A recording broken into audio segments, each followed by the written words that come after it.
บายดีเนาะจะมามื้อนี้จะมาแนะนำวิธีการใส่โปรแกรม SPS จักหน่อยเนาะโดยเฉพาะการเอาข้อมูลหลังจากที่เราไปเก็บแบบสอบถามมาแล้วเอามาเข้าให้จังไดโอเคเราไปติดตามกันเลยเนาะตัวอื่นเราต้องลงโปรแกรมตัวนี้ก่อนหลังจากเราลงแล้วเราก็คลิกขึ้นมาเนาะเปิดขึ้นมาสิเป็นหน้าต่างแบบนี้เนาะเราจะมาคลิกใส่ variable view คลิกเข้าไป case แม่งกรณีก็คือเป็นรหัสของเราและรหัสเลข1เลข2เลข3เลข4จนฮอดจำนวนแบบสอบถามของเราถ้าแบบสอบถามของเรา300ก็เขียน1 ฮอด300อันนี้คือรหัสของเราเป็นคนกำหนดเองเนาะบ่แม่นลูกค้าเป็นผู้ตอบให้หลังจากนั้นได้แล้วเนาะอันนี้ลงมาเราก็ใส่เซ็กก็คือเพศบ่อิงตามแบบสถานะของเราสถานะภาพส่วนตัวของลูกค้ามีเฉพาะก็เขียนใส่มามีเพศเขียนเพศใส่มีอายุก็เขียนอายุใส่เขียนเป็นภาษาอังกฤษได้เนาะภาษาลาวมันบ่อ่านโอเคเนาะจนหมดจนฮอดรายได้เฉลี่ยต่อเดือนหลังจากนั้นแล้ว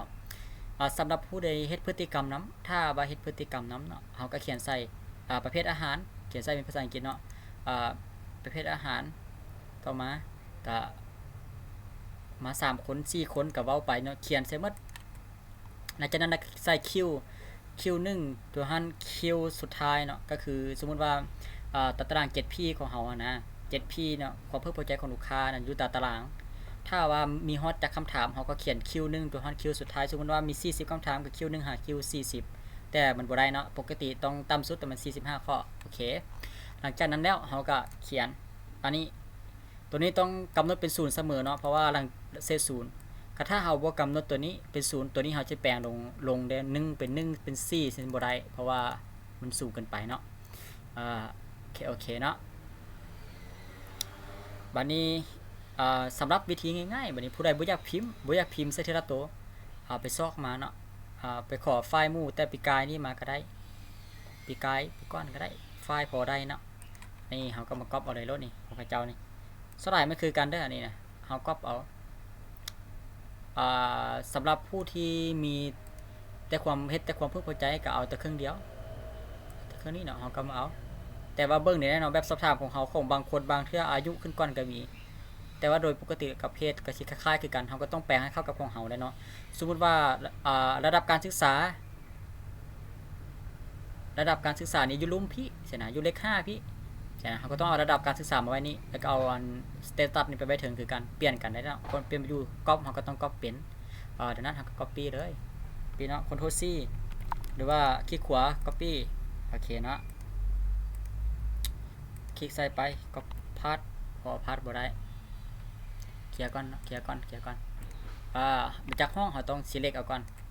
หลังจาก select แล้วก็พาสเลยโอเคมันก็สิมาต้องได้ select ก่อนเนาะเพราะ select มันจะบ่มาแต่ว่าบางตัวบ่ select มันก็มาแต่ว่าถ้ามันบ่มาก็ต้องได้ select กับก่อนแล้วจึง pass โอเคเนาะตัวนี้ให้เป็น0หมดอย่าลืมได้ให้เป็น0หมดนะโอเคเนาะหลังจากนั้นเนาะเลข Q เฮาก็ copy เอาเลย Q นะมา Q 40อันนี้มี Q 49 copy เอา Q 49เนาะสำหรับตัวนี้นี่บ่ต้องเขียนใส่อันนี้เฮาบ่ได้เขียนใส่เฮาจะมาเขียนใส่บน data view พี่ต่างหากตัวนี้ไล่มันต่างหากเนาะโอเคมาเลย Q49 ก็ลากลงไปคอนโทรลเลื่อนขึ้นไปเนาะลากมันขึ้นไปคอนโทรล V เลยนี่มันมาเลยนี่บ่นี่มันบ่ทันหมดก๊อปปี้มาใหม่อีกนะเอาเครื่อง41นี่มาเฮาต้องเบิ่งว่ามีจักห้องพร้อมให้บอกคันเฮาบ่ select แล้วมันสิบ่ครบห้องดังนั้นเฮาก็ต้อง select เอาเนาะมี49มีอีก9อีกเติมอีก9ห้องนี่ก็ใส่ประมาณนี้คอนโทรล V เนี่ยเป๊ะเลยโอเคสำหรับห้องนี้เราต้องให้เป็น0เหมือนอย่าลืมเนาะคันบ่เป็น0นี่บ่ได้เราต้องให้เป็น0ดังนั้นเราก็มา copy เอาก็ได้คันขี้คานไปแปลงเทละตัว2ตัวนี่ copy เอาหมดเลย0นี่อันนี้เป็น0นี่ก็คือว่าเลขเศษมันเนาะเลขเศษทางหลังมันพาดเลยนี่บ่ selection ไปก็ได้พาดเลยปึ๊บเห็นป่ะออกมาตัวนี้เราเซตเป็น1มัดเพราะว่าเป็นความกว้างของแถวของทันเนาะ copy เอาเลยนี่นะ1เนี่ยบ่ง่ายดีบ่ได้ยากบ่มีหยังยากดีปึ๊บมานี่ปั๊บโอเค select แล้วเนาะพาดเลยให้มันเป็นเลข1มัดแล้วสำหรับ value นี่เนาะอันนี้อีกใส่แบบซับถามของเฮาเคสนี่เฮาจะบ่ใส่ value นะเฮาใส่แต่เริ่มแต่ check ไปเนาะ เริ่มไปประเภท1นี่เป็นเพศหยังยิงใส่แบบสอบถามของเขาถ้าว่าเพศแบบสอบถามของเขามันเพศหญิงก็ใส่ female เพศหญิงเด้แต่ว่าต้องเป็นภาษาอังกฤษเท่านั้นเนาะภาษาอื่นบ่อ่านภาษาคาราโอเกะก็ได้คะแนนว่าเป็นเขียนเป็นภาษาอังกฤษเนาะ2กับเพศชายก็เขียน male ใส่ใช่นะก็โอเคมันก็สิได้อันนี้ก็คือกันอายุเด้มีจากข้อ1อายุต่ำกว่า25ปี225หา45บ่3 45ปีขึ้นไปบ่ก็เขียนใส่1 2 3คือกันเฮ็ดคือเมื่อกี้เขียนเข้าเทื่อละเลขเฮ็ดจนไปหมดจนทันได้เฉลี่ยเนาะแล้วสำหรับผู้ที่เฮ็ดพฤติกรรมนำเนาะถ้ามันมี5ข้อเขียน1เนี่ยมันแม่นหยัง2แม่นหยังก็เขียนเข้าไป1อาหารมีคุณภาพบ่2บรรยากาศของร้านอาหารบ่3จังได๋อาหารแซ่บบ่ใช่นะเฮาก็เขียนเข้าไปคือกันสำหรับบัดนี้สำหรับตัวนี้เนาะคิว1นี้ความพึงพอใจอันนี้เขานะอันนี้เราก็มาเขียนใส่ว่าโดยปกติแล้วเนาะความพึงพอใจก็ถ้าเป็นประเภทวิจัยนี่เพิ่นจะแบ่งออกเป็น5อยู่แล้วก็คือ11นี่ก็น้อยสุด2ก็น้อย3ปานกลาง4นี่หลายสุดก็เขียนใส่เลข1เขียนใส่ว่าน้อยสุดเวลิโลน้อยสุดนะแอดเลข2ก็โลละน้อยเด้3นี่จะได้มิดโดบ่มิดโดปานกลาง4 5หลายเด้6 5วัน6 5กับเวลี่5ใช่นะแล้วก็ไปก็โอเคที่จะเสร็จละมาเมื่อทุกตัวแต่ว่าเขา copy เอาก็ได้ copy ตัวนี้มาใส่เทื่อตัวก็ได้ถ้าผู้ใดบ่มีไฟล์นะถ้าบ่มีไฟล์ของพวกปีกายนะ copy มาพาใส่ copy เทื่อ3บาทเดียว Ctrl C select เอา3ตัวพาดcopy 6 select เอาพาดselect เอาพาดนี้ก็ select เอาอีกพาดอีกนี่ว่าก็ง่ายดีคือกันหรือว่าถ้าผู้ใดมีไฟล์เนาะมีไฟล์ของพวกปีกายของพวกนี้บ่ใช่นะเอามาพี่เอามาไฟล์ของข้าเจ้าเนาะตัวนี้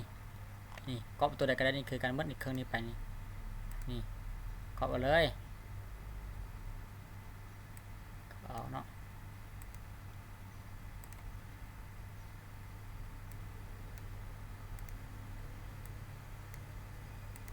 ก๊อปยากหน่อยนึงเราต้องคลิกใส่บุให้มันเข้าโอเคก๊อปเอาเลย select บัดเดียวเลย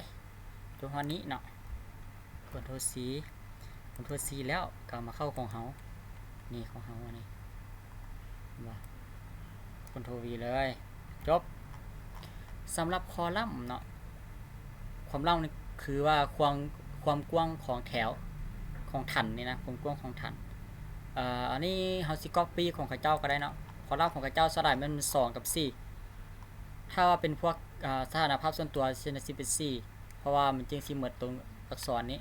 แล้วคำถามคิว1จะสลายจะเป็น2เพราะว่ามันจะพอดีงามดังนั้นเราก็ copy เอาเลยก็ได้ตัวนี้ copy เอาเลย copy เอาเลยเนาะแต่ว่าฮอตคิว49โอเคเข้ามาใส่ของเราเลย select มาปุ๊บประเดี๋ยวโทรวีใส่เรียบร้อยสำหรับอันนี้เนาะสำหรับตัว mixer เพื่อจะให้เราเลือกว่าเป็น ordinal บ่ nominal บ่ scale บ่แต่ว่าสำหรับ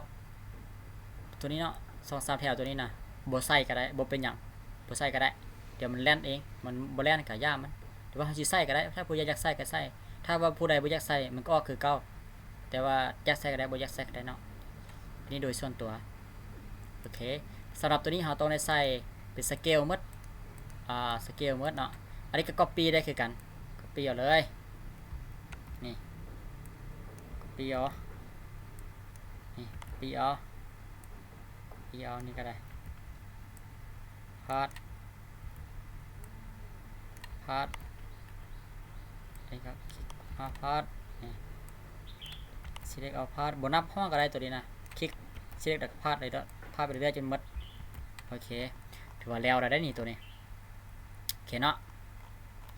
นี่ถือว่าโอเคสมบูรณ์หลังจากนั้นเราก็มาห้องนี้บ้านี่